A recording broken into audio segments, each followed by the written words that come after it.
Well, did the College Football Playoff Committee get it right going into the final weekend of the season? And what does it mean for Georgia, where they're ranked right now? These are both important questions I'm going to talk about. You're going to have to stick with me through the video as usual because this is a little bit nuanced and everything. Dean Legge from Dog Post, making you a smarter Georgia fan. We still don't know, as of late Tuesday night, 10 p.m., if Georgia will play Saturday, but it's looking more and more like they will not play. So that's something to consider as we move forward. The top four, actually the top five in the college football playoff rankings have not changed, so I'm not going to go over that. But after that, you have some, I don't know about curious. I mean, I think there are a lot of people that have an issue with Iowa State at number 6. And my issue with that would be that, whenever you lose to a Sun Belt school, that's pretty much an automatic disqualifier for you having a good season. And it's just that's what it is. And Iowa State being poised to possibly get into the college football playoff. I mean, they'd have a lot of stuff going wrong. I cannot imagine them jumping. I can't imagine it. Doesn't mean it's right that they would jump Texas A&M at 5 if Clemson were to lose. But you have Iowa State, then the Gators, who lost to a 3-5 Florida team over the weekend. At 7, Georgia at 8, Cincinnati at 9, Oklahoma 10, Indiana 11, and Coastal at 12 with USC at 13. Everything after that is kind of filler. It does look like North Carolina would be in position to go to the Orange Bowl if Clemson wins and goes to the playoff and Notre Dame and Clemson both get in. I think Dabo Swinney, from what I heard from the guys tonight on ESPN, said that if they lost, they would still feel like they'd be in good position to go into the playoff. These coaches are going, I don't know what they're talking about. I mean, Clemson loses the 2 biggest games it plays and is going to, well, then why wouldn't Georgia make an argument to get in? I mean, that's silliness. So I don't, they're not going to get in if they lose to Notre Dame. It's win or get in for the ACC title game in Clemson. Just the same way it's win or get in for Ohio State. I mean, I don't think Notre Dame's got to win, and I don't think Alabama's got to win. But they both, have earned their spots at 1 and 2. Clemson loses, Texas A&M's going in, period, unless they lose to Tennessee somehow. So the chaos is just not. I think we saw a lot of chaos this past weekend with the Gators losing, and you saw the big thing moving forward here is the rules are being made up every year as we go along.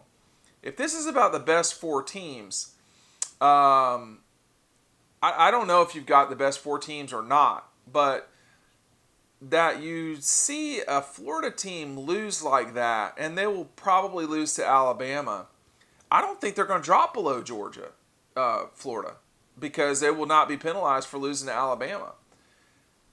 That's just kind of hard to digest. I mean, it's hard to understand how you have to take the totality of the season. And head-to-head, like right now, should Florida be in front of Georgia with them both having the same record? Yeah, I think so. But if they lose to Alabama, I don't see how you keep them in front of the Dogs. It's not really important because, as I was explaining at the beginning of this video, the top 4 teams are going to go. Then the conference champions are going to go. So either Iowa State or Oklahoma is going to go, and then Southern Cal will get in, USC. After that, the Power 5, the Group of 6 champions, Cincinnati, possibly Coastal Carolina would get in. And then it will be the top 3 teams remaining, which Georgia's probably not going to play this weekend, so they'll get in. And my suspicion, Texas A&M would get in. So then you come down to the last spot, and it depends on, if Iowa State loses, do they still stay in? Probably, maybe not, I don't know. You got Indiana, who would be sitting there, and Coastal's probably not going to get in. They're going to come up just short. But they got to beat Louisiana Lafayette, the team that beat Iowa State by 17 to start the season. They're going to have to beat Louisiana Lafayette, who has been surviving in the Sun Belt the whole way. I hear this notion of bias towards the bigger schools. Yeah, because they're better, period. And this is coming from a Division II athlete, me, a guy who played basketball and tennis in college on scholarship, okay? There's a reason why the big schools are in the playoff position that they're in. It's because they're better. No offense to Cincinnati. They very well could play Georgia and beat Georgia by 20. That does not mean they belong in the Final Four with the 4 teams that are up there right now. You want to make the case that Ohio State should not be in? Fine. That means Texas A&M should be in. You cannot compare what Cincinnati has dealt with along the way to what Alabama, Notre Dame, Clemson, and Ohio State have. Maybe, probably not, but maybe you could make the case that in years gone by in the ACC, Cincinnati's record or foes would be just as decent as Clemson's. That is a tough argument to make, but maybe you could make that argument in years gone by.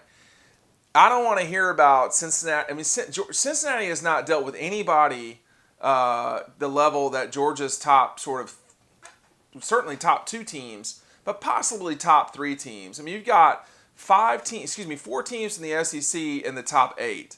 That's right. I mean, that's what it should be. Okay? Don't talk to me about bias. By the way, Cincinnati 100. I'm not changing my tune here. Cincinnati should totally be in the top 10. You want to make the argument they should be in front of Florida and the Gators and the Dogs? Okay, make the argument. Make the argument they'd be in the playoff. Come on, man. I mean, it's just I don't want to hear the false outrage. It's ridiculous. It's ridiculous. It doesn't mean they're not a good team. It only means they shouldn't be in the top 4. Relax. It'll be fine. They will get their chance. They should beat Tulsa. They're going to be a double-digit favorite. They could not play that game last week. That game now goes from Tulsa to Cincinnati. And this is probably a team Georgia will play in the Peach Bowl. Now, here's the tricky part for Georgia and their bowl game situation. There's a couple things you got to watch. Number 1, does Florida fall behind them if they lose to Alabama? If Florida falls behind Georgia, that means if Clemson loses the ACC championship game, Texas A&M would go into the playoff. You need the top SEC or Big Ten school that's not a conference champion. That's going to either be Texas A&M, the Gators, or the Dogs. Well, it could not. I mean, if the Gators win it, they cannot go to the Orange Bowl because they would be conference champion. So it's a whole weird thing. But anyway, the point is that it's going to come down to a 8-3 or 9-3 Florida team. It'd be an 8-3 Florida team, Texas A&M with 1 loss, and Georgia with 2 losses to figure out who would go to the Orange Bowl. And if Clemson doesn't lose, it's going to be Texas A&M. Unless there's some sort of horse trading, it's going to be Texas A&M. It's going to have to be Texas A&M. If the Gators slip past Georgia and Clemson goes on to lose in the ACC championship game, this whole thing is predicated on what happens with Clemson. North Carolina's watching. Obviously, the Gators, Dogs. Certainly, Texas A&M is watching. I think Iowa State is naively watching. Oklahoma is naively watching. Cincinnati is probably naively watching. I mean, what if Ohio State loses? Then, I mean, talk about you didn't see that coming, or Alabama. I mean, so the Orange Bowl is the real tricky situation. And this year, like in years gone by, Notre Dame would have just gone into the Orange Bowl, or North Carolina. North Carolina right now is poised to go to the Orange, all right? But they're the number 15 team in the country. They just popped Miami. So what I guess what I'm trying to reconcile is how Miami could drop by 8 for losing to a ranked team, but the Gators lose to an unranked team at home, and just like Miami lost at home, and they only lose 1. So that shows you that the committee is hearing from the Orange Bowl, we'd prefer Florida to stay where they're at. Now, that's what, I don't know that, but I mean, that's probably what's going on. So if you're Georgia and you're sitting there and you say, hey, what can we do? You know, in the final polls, you can really move up. You could move up possibly to top 5, but you know, it would be nice to play this week if you were Georgia. It does not look like that's going to happen. So you kind of chill out, see which bowl you go to. It could be the Orange Bowl. You need a few things to happen. It's not that the Orange is more prestigious. They would tell you they are, but I mean, is the Orange really more prestigious than the Cotton? I don't know. But the Cotton Peach Fiesta are all at large. So they're going to choose, the committee will choose who's going to which. And, the Pac-12 champion, that could be USC or unranked Oregon. The Group of 5 champion, which is probably going to be a good Cincinnati team, or a struggling to beat Troy Coastal team. Okay, it could. I don't think this will happen. It could be Louisiana.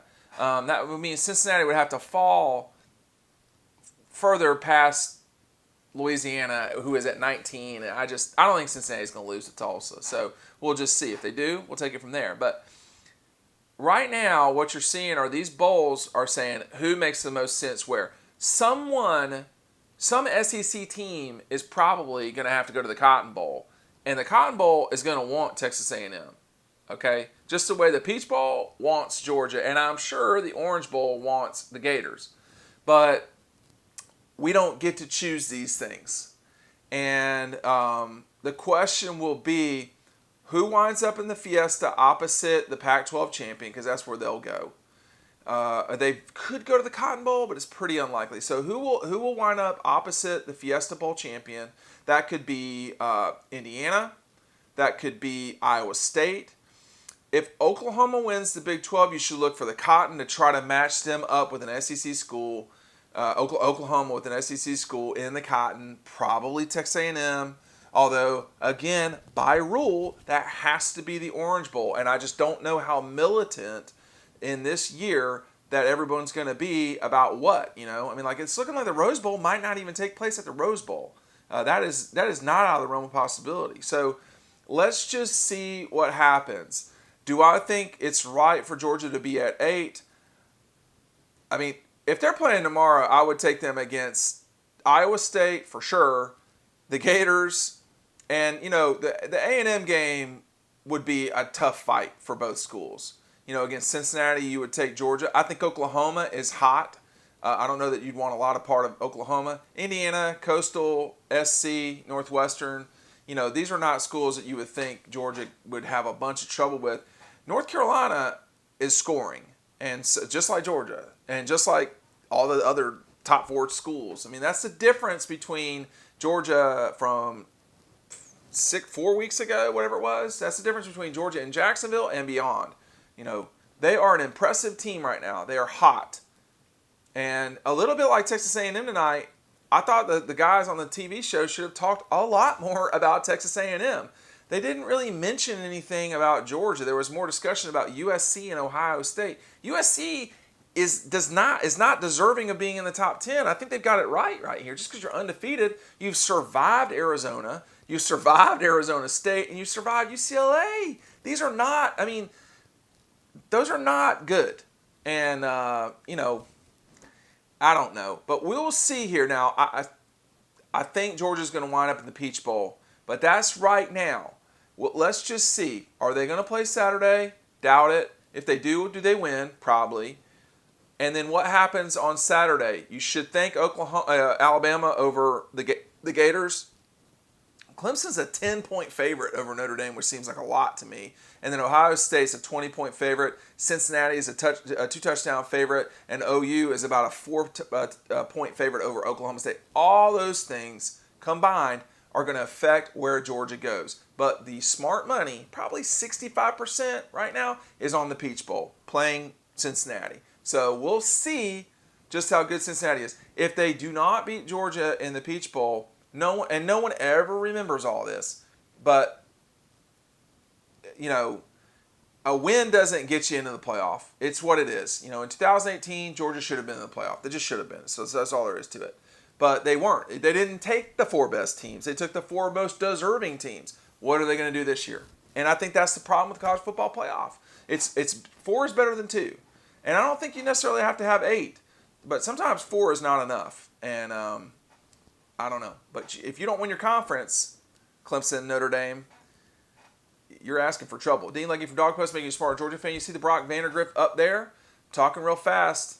There's a lot going on in Georgia this week. Let me tell you. You want to make sure to be on Dog Post. We'll see you over on the website.